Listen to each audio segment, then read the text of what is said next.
Hello and welcome to the big picture. The advent of the new BJP-led NDA government at the centre has led to inevitable speculations and discussions about the role of BJP's ideological parent, the RSS. While the RSS has always claimed that it has no role in politics and it was essentially a social and cultural organization, it has convinced few. Speculation about its role in government formations and choice of leadership has continued unabated. Now the speculation about its role in the running of the government has begun. The meeting on Tuesday of 5 ministers holding key portfolios with RSS leaders as well as leaders of its affiliate organizations has added to this speculation. The RSS leaders have also met HRD Minister Smriti Irani today. This has led to parallels being drawn with the National Advisory Council led by Sonia Gandhi during the UPA government. Incidentally, NAC was much maligned and criticized by the political rivals, though its supporters had a lot of appreciation for some of the work it had done. So, is RSS now becoming the NDA government's NAC? We will discuss this today with Professor Pushpesh Pant, political analyst and a former professor, Nalin Kohli, national spokesperson of the BJP, Vinod Sharma, political editor, Hindustan Times, Dr.Ashwini Mahajan, national co-convenor, Swadeshi, Jagran, Manch, and Smita Gupta, associate editor, The Hindu. Welcome to all of you. Mr. Mahajan, I would like to come to you first. Your organization was also supposed to have been the part of the meeting which took place on Tuesday with the 5 ministers. What was this meeting about? Yes. It was basically a meeting for better understanding on the issues pertaining the nation on economic matters. So what is it that, when you say that, was it to get clarity? Was it to offer advice? What is it that you people were supposed to have done? And what did the ministers have to say about all that? In fact, see, these are the meetings which usually take place, and there is nothing special about it. The only thing is that earlier these meetings used to take place during NDA regime also, NDA 1. Right. And this time there are various issues pertaining the nation on economic matters.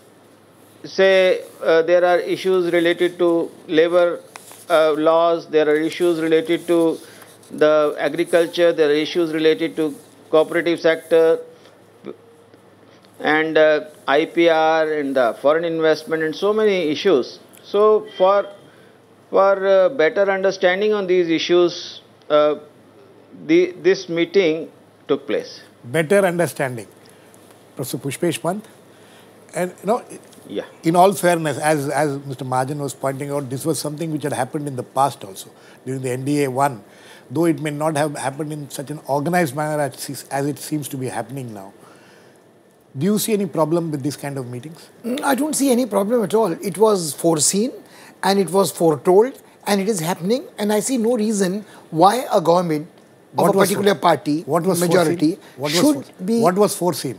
What was foreseen is that when BJP comes to power with a clean majority, it would follow a set of policies which may not be quite in consonance with the policies followed by the UPA 1 and 2. They would not follow the same clichetic, secular, democratic, human liberal policies. And it was probably foreseen by everybody, including those who voted in favor of Mr. Modi, that there was going to be a paradigmatic policy shift. That's number one.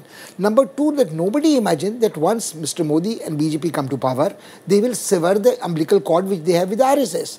Number three, which I think the problem is that anybody with an iota of intelligence in this country probably now realizes that Mr. Modi is not as dependent on RSS as the venerable Atal Bihari Vajpayee in the NDA 1 was. He doesn't have the kind of constraints. He has won an electoral victory on partly on ideology, but very partly on ideology, mostly on charisma and his own credibility as a leader. So I think Mr. Modi is in that fortunate position where he doesn't need to have a broad-based consensus about policy issues and their implementation priorities. RSS might like to think that it is advising and running it with a remote control. I would like to submit that as far as I am concerned, there's a remote control without cells anymore inside.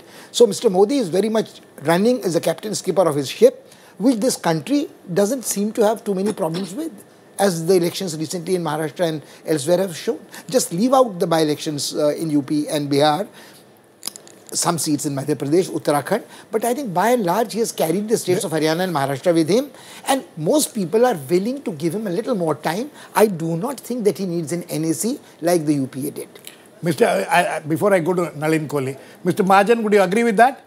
Would you agree with the assessment of Professor Pushpesh Pant that even if you people try to be a remote control, it will be a remote control without batteries?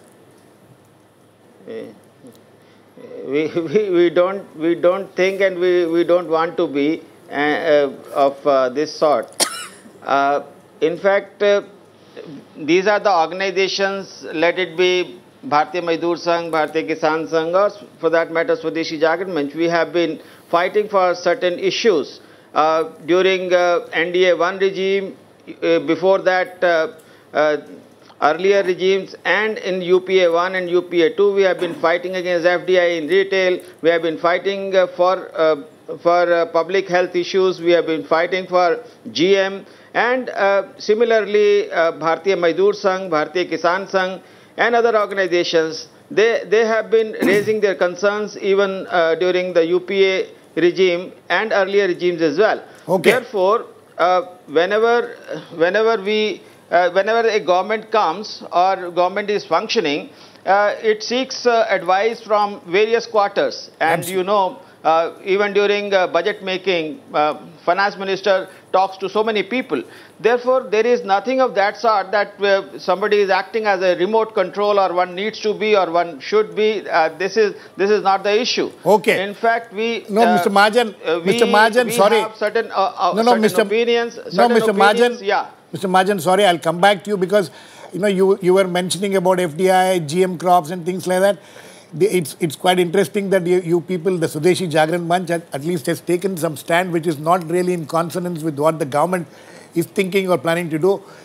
Please stay on, I'll come back to you. Nalin, the question is this.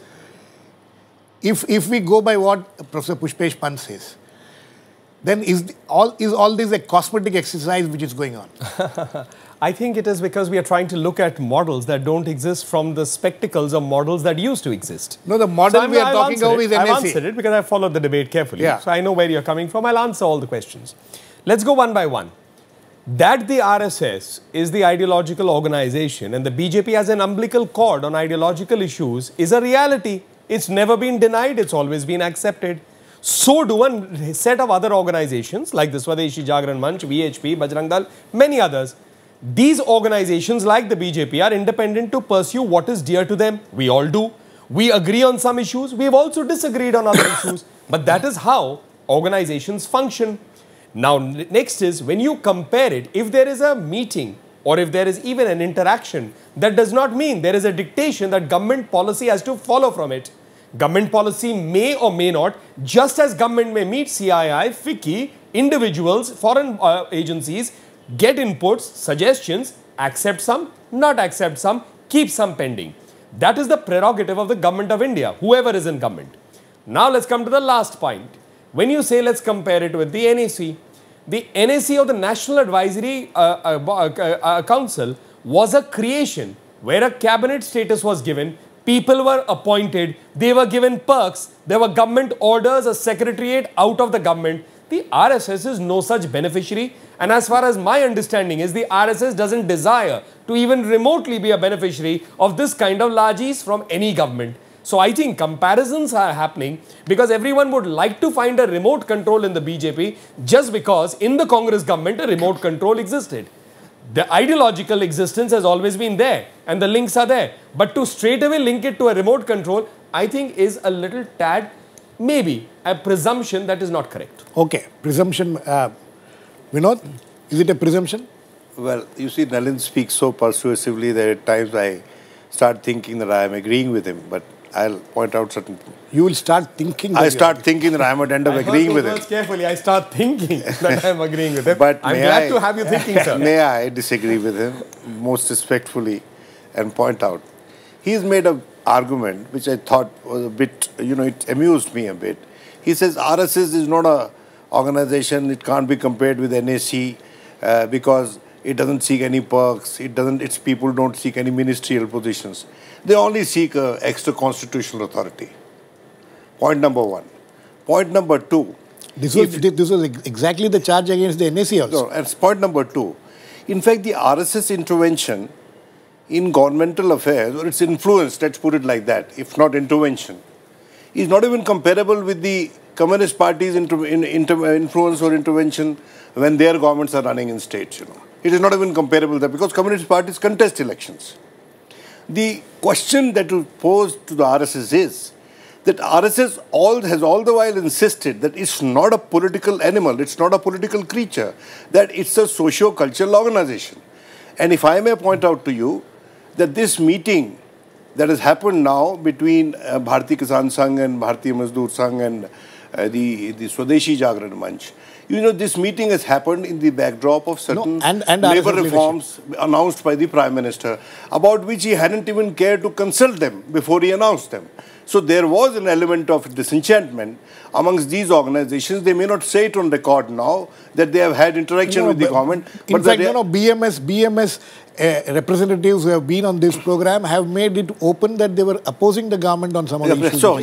So, point number two.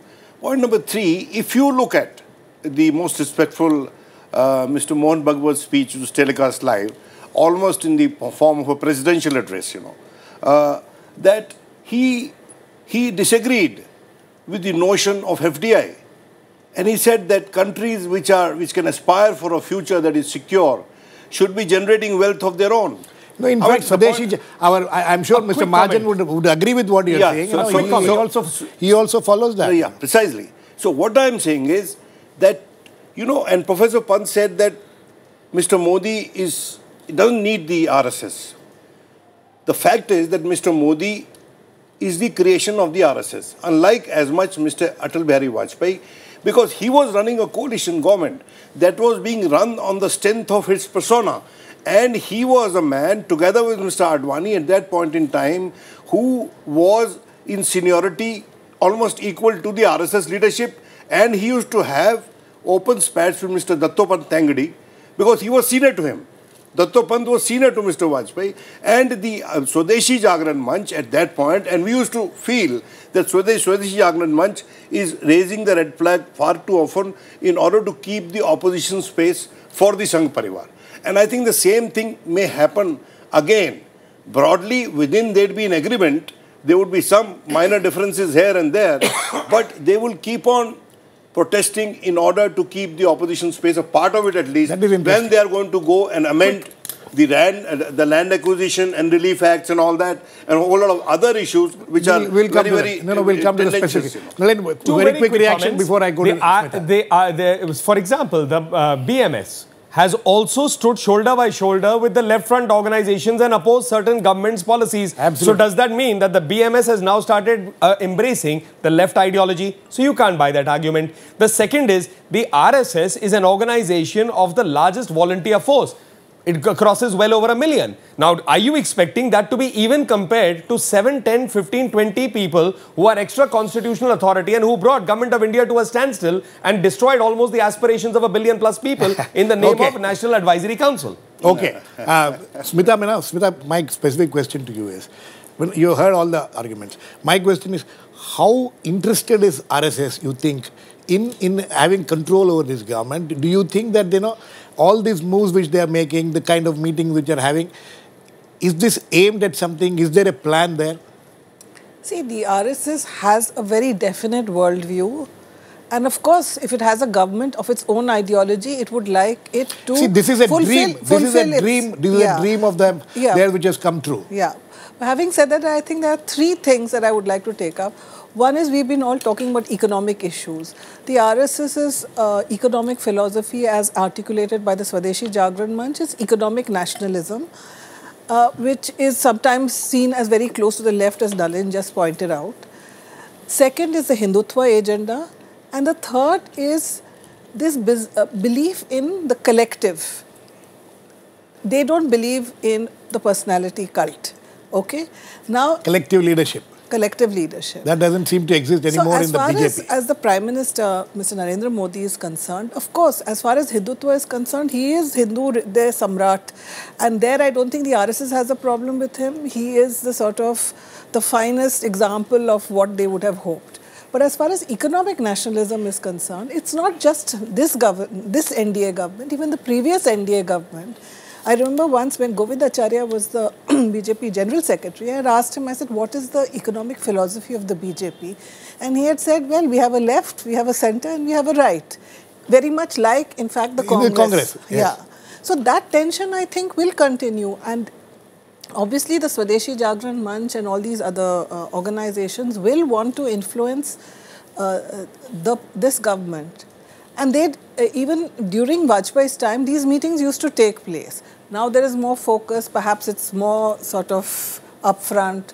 No, is there, because for last 10 years we have seen a National Advisory Council having functioned in this country. To some extent, it did some work which has been appreciated. But the biggest problem about NAC was that it is a body without accountability. That was the charge against them. Yeah, it only had recommendatory powers. It had recommendatory powers, but it was, yes. Because it was headed by Mrs. Gandhi, who was the president of the Congress party, and also the person who could have become Prime Minister if she had so wished, it had certainly more weight. The NAC also reflected a certain economic philosophy, which was, it had a social welfare agenda. And I think the imprint of that was felt all through the 10 years. People may want to say that, it paralyzed the government, but it also defined that government, I think. It also gave some defining laws also. Yeah, defining laws. Some of it not so good, some of it certainly very good. And I think that many of those programs, the NDA has taken on board, just changed their names. Exactly. So it's not like really that anybody disagrees with those programs. So paralysis was not because of the programs. Paralysis was because of the manner of governance. Professor Pant, if that is the case, there has been some good, would you agree that there were some good things which happened under the NAC, there were some bad things which had happened under the NAC? So how will you see the difference between the NAC and this kind of an arrangement which is happening? I think there is a world of difference. I think Vinod Bhai very kindly said that he is thinking that he is persuaded by Nalin, but I have absolutely no qualms about admitting that Nalin doesn't have a very difficult job at his hand. He doesn't have to work very hard at persuading. Most of us would agree that NAC was a creature of Sonia Gandhi to give her a position which gave her control without any responsibility and blame. And I think Smita has said something very, very correctly, that as far as RSS is concerned, perhaps, it is not the monolith which we are conditioned to think about it. It is a left, right and centre. It also has a million-strong force of volunteers, youngsters who have aspirations of their own, who do not necessarily follow the seniority principle that if the senior leader says yes, the Prime Minister will shut up. So I think the great difference is, and Vinod Bhai does make a very interesting point about the alliance government, and without any disrespect to Atal Bihari Vajpayee ji, I would submit that the Modi phenomenon is a very different phenomenon of a different time. RSS has changed. RSS is not, to my mind, I have no inside knowledge, not the same cadre-based scout camp kind of a mentality which it originated in. Like Congress Party, that also has changed. Congress Party the great Indian Congress Party did not begin as a family fiefdom. Unfortunately, it ended up as one. But Mr. Professor Pant, my question is this: if we all are now saying that the NAC was a body which had authority but no accountability, what do you think that RSS leadership having these kind of meetings with the government, ministers and things, would it not be the same thing? Two interesting things. your original question, I remember, permit me to answer that. The problem is I'm not in the business of balancing good and bad, because I think the road to hell is paved with good intentions. So what NAC did with good intentions, I would agree with Nalin, ended up with the country in a very hot place. That's number one. Number two, whether the same experience will be replicated with RSS, let's wait and watch. Thirdly, about what RSS is doing is interesting, which I think you should ask Mr. Mahajan. Was the advice offered or was it sought? That is the critical. Let us get that. Mr. Mahajan, was this meeting sought by you people or was it sought by the ministers? In fact, neither it was sought by us nor by the ministers. That's interesting. In fact, generally, these meetings are organized by respected RSS organizational heads. Yes. And we are told that Suresh Soni and others were there. This very meeting, as I have already said, that this meeting was for the better understanding, and therefore it is not at the behest of anybody. In fact, these meetings keep on taking place. Before the elections also, one such meeting took place, and after the election, yes, it was the first meeting. But Mr. Mahajan, it was not organized either by the so it just happened. Or by the meeting was neither organized. Organizations. So the meeting was neither organized, was not sought for, was not sought for, but it just happened. I'll come to you, Nalin, before that quickly. You see the way the RSS and all its organizations, including the BJP, works, whether during elections or at any other time, they have regular meetings amongst the various bodies. So to that extent, I think he's right. It may not have been sought by either. It's part of please give us clarity on this. No, Smita ji is putting it correctly and fairly. It is, you see, the interaction and meeting takes place regularly. Now, if I am, for example, a person available for 2 or 3 days in Delhi, it is possible that out of 20 people who may be meeting on a particular time, it may be a few people who are holding office either within the party or the government or both. So therefore, it would be seen, oh, it's a conclave. It's not a conclave. A conclave or a specific agenda-driven interaction is going to be very different in nature because it would be a set of demands or a set of things. That is not how it is. People will meet. And why don't? If I tomorrow meet on a minister, it doesn't mean I'm going on a set of demands. Nalin, so what are you trying to say? That, these meetings are just in the... Continue. 1 second. These meetings are in the nature of consultations. No. There are no directions. You don't expect the government to act to these things. No, I will answer it. Act on these things. I will answer it. The interactions that take place, because there are people who are also from the RSS and within the BJP. There are people who have been, members of the RSS. They continue. There's an ideological linkage. Hold on. So therefore, from this perspective, people do meet and interact on regular interactions. It's also understanding. For example, what is the government doing? If the government can be interacting, say, with the media, the government can also, or people within the government who are holding office, may want to interact with the party, may want to interact with also the ideological organization. Say, this is what we are doing. It's about also sharing. It could also be completely not related to government functioning. So therefore, I think we tend to narrow it down to an agenda which becomes incorrect. Okay. Vinod, what should we, are you persuaded by Nalin Kohli again? Or is he thinking about being persuaded? I make a lot of effort, but at the end of the day, my wiser counsel prevails. You see, my point is very different. You see, most of this discussion has been focused on economic issues. You see, please. Today's meeting was with Smriti Irani. It was on the HRD ministry. Yes, obviously, so we must discuss the meeting with Smriti Irani as well. Yes. I think that the real RSS agenda, where there is scope, I mean, is in the Ministry of Culture, in the Ministry of Human Resource. It's there in appointment of bureaucrats. It is there in the appointment of governors, constitutional authorities. It suits very well that a governor should not be having an active political life lately. So you put an RSS man there. Now, here is an RSS. I mean, the pretension what is the problem in putting an RSS man? You see, the problem is that the social agenda of the RSS. But a political agenda of the Congress is okay. There is no consensus in this country on the social agenda of the RSS, as has been proved by the by-elections and in UP and the elections in Maharashtra, where no divisive issue was raised mercifully by anyone, including the Shiv Sena. So I think that the real problem is with the social agenda of the Rashtriya Swaramsevak Sangh, where BJP tends to go along with it because they very conveniently can say, if there is a 84 Kosi Yatra, oh, it is the Vishwa Hindu Parishad which is doing. BJP is not. Quick comment. No, you see, you can't be playing, Jekyll and Hyde. You can't be playing two people while you are one actually. So, Nalin, that's a serious charge. That's a charge which you people have been facing for decades now. Yeah, absolutely. We'll probably face it for the next few decades too. It doesn't matter. Jekyll and Hyde, and whenever it's convenient, you will say that we are all part of RSS. Whenever it's not convenient, you'll say we have nothing to do with RSS.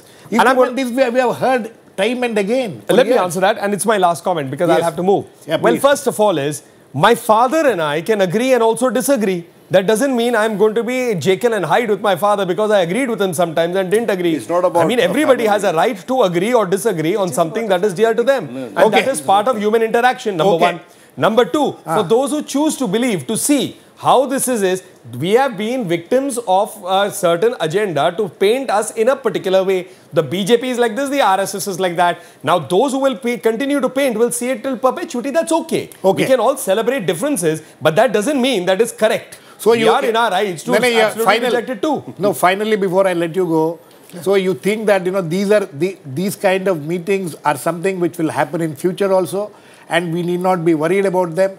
It is, and you're also saying that it is not just a cosmetic exercise. Well, okay. Well, look, it can be anything, and I'm saying when you start comparing. Well, hold on. Interactions will take place. Interactions will always take place within the party and the government, the party and the RSS and the government and external agencies, the government and foreign agencies. That doesn't mean somebody is following an agenda. The government will follow only one agenda, which as the Prime Minister of India, Mr. Narendra Modi, is going to have an agenda of how he sees the government should deliver the aspirations of India. Absolutely. That is the government's agenda. The government can consult, meet with anyone, but the agenda of the government is the government's. The last word will be with Mr. Narendra Modi. Yes, thanks for joining us, Nalin. No, what I was saying is that we should not be surprised that they are following the RSS agenda. They are all RSS we are not surprised. men. No, the there are two general secretary inside the BJP. Absolutely. One was the ex-RSS spokesperson. No, the Prime Minister of India says that Jagran, Manch. Everybody takes pride in, all Prime Minister of India, the party president, they all take pride in saying that we are from the RSS. But to get to something that Vinod said, which is, I think, I agree with him entirely, that is what is going to concern us most. This economic battle that will continue, that economic battle was there in the Congress. Right. But it is that agenda in culture, it is that agenda in education, it is the fact that Vishwa Hindu Parishad, Bajrang Dal and all these organizations are going to grow and flourish across the country. That is when there will be. You think that is when the question of accountability will come in. Yeah, you think that is when they will then say will you agree with that? That's another organization. That's the question of accountability. See, what is this whole question? When we are trying to compare what is happening with the NAC, and the charge against NAC was that it was an organization without accountability. Whether we are going to see the same kind of thing with this kind of intervention is the question.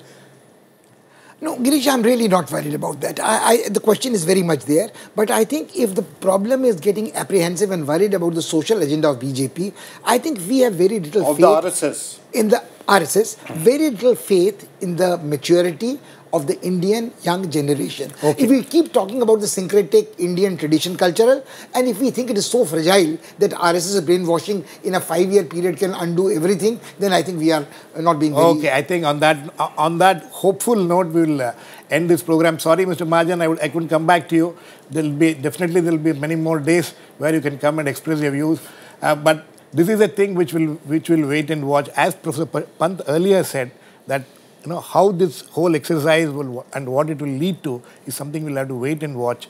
Thanks to all my guests, Professor Pant, Smita Gupta, Vinod Sharma and Ashwini Mahajan and Nalin Kohli who joined us earlier. Please keep watching. We'll come back with another issue in the big picture same time tomorrow.